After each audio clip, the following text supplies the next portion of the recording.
let's now move on to the applied philosophy aspect of your teachings and the world that we live in today.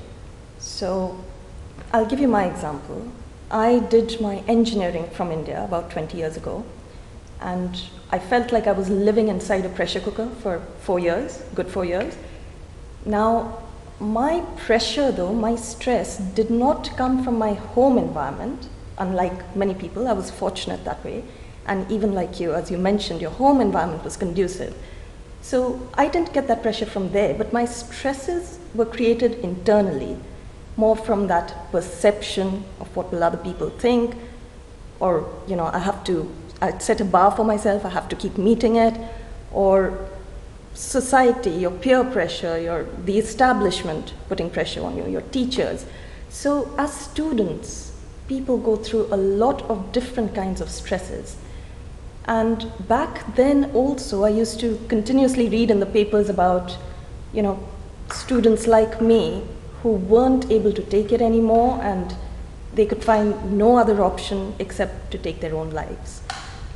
Now, fast forward 20 years into the future, the present really, the concept of mental health is no longer a stigma. People understand it, appreciate it, although I have to say in India it's still not as commonplace as it is everywhere else in the world. But despite that, I read the paper very recently, just a few days ago, and it was the same story. You know, a leading coaching institute, children choosing to take their own lives in the double digits, that too. And it made me very sad. So my question for you is, firstly, why are these stresses getting worse? You know, generation on generation, it's just getting worse. Why is that? And more importantly, why are we not learning and evolving? Why do we keep repeating the same pattern over and over again? You have hit the nail on the head, Abhilasha. The fundamental reason why the young minds are going through such a trauma, the young minds are paying such a big price. You said many people are compelled to go through suicide, but there's such a plethora of mental diseases, depression, insecurity, fear, anxiety, worries. It is plaguing mankind today. And if you ask me, what are the fundamental reasons why it's been a perennial problem, I would say there are two fundamental reasons why humanity is paying the price.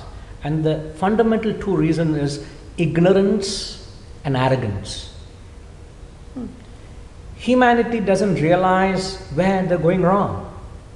And they're too arrogant about it that they don't learn to bow down to this wisdom and imbibe these essential tools for life and living. Pardon me. So, there's a beautiful saying, a wise man is one who learns from others' mistakes. I'm sure you've heard it. Yeah. But a fool from his own. Yeah. If humanity is continuing to commit the same mistake, it's not about India, it's not about Africa, it's not about America. In fact, it's about humanity at large.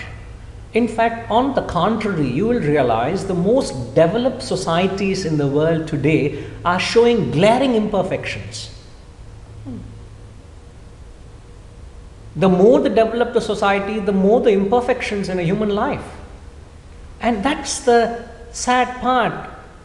People like us trying to make some noise and let people realize where they're going wrong. People don't realize it. You know, there's a beautiful saying, a doha of Sant Kabir. And if you don't mind, I will sing it. Please. It's a doha has to be sung, you know. And he says, Dukh mein sumiran sab kare, sukh mein kare na koi. जो सुख में सुमिरन करे दुख काहे को होए कबीरा दुख काहे को होए. Beautiful. It strikes a chord. What he says is दुख में सुमिरन सब करे. I'm sure you follow basic Hindi Yeah. or Urdu it is, He says everybody thinks of the higher or thinks for solace when they are in trouble. Sukh mein kare na koi, nobody thinks of these higher values in their moments of joy or ecstasy. Jo sukh mein sumiran kare dukh ka he ko hoye.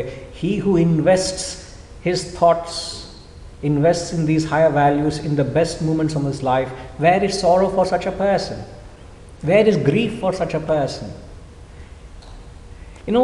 I take an example. Either I understand the importance of exercising and exercise when there's nothing wrong with me, because I understand the importance of leading a life of discipline exercise, or I end up exercising because I've been told by the doctor that you have to exercise because your blood pressure is high, your blood sugar is high, your borderline of you might get a heart attack any moment. So these are moments of any time you can break down. And that's when people realize, like in automobile engineering, there are two aspects. One is a preventive maintenance vis-a-vis breakdown maintenance. You don't do preventive maintenance, you'll end up having a breakdown maintenance. You do preventive maintenance so that you don't have a breakdown, or you are well aware before any breakdown happens. So all what I am saying, Abhilasha, is humanity doesn't realize that you must learn these essential tools of life and living before you enter the arena of life.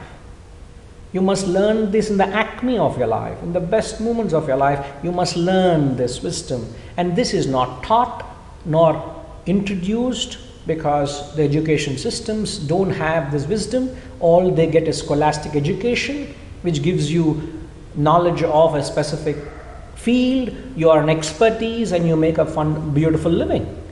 But life and its needs and its complexities and the capacity to deal with what life throws at them, it's not addressed. So when the world comes and challenges you, most of them are unprepared. They buckle. And to a point where to lose a young child life, there's something seriously wrong. We are doing something seriously wrong. So the reason it's happening is we are not imbibing this wisdom. This is the reason. And humanity is not realizing, as they say, ignorance is bliss. And above that, we have a big ego and arrogance that I know what I'm doing. I know what I want to give to my child. I think these two are the primary reasons why we are not able to deal. If I ask you the simple question, Abhilasha, is oxygen important or essential for your survival? What would you say? Is it important or essential? Essential. It's essential. Sir, you would say, you're asking the wrong question. In fact, don't even give me a choice. Oxygen is essential. I can't live without it. I say this wisdom is essential, it's paramount. You can't carry on with life without this wisdom.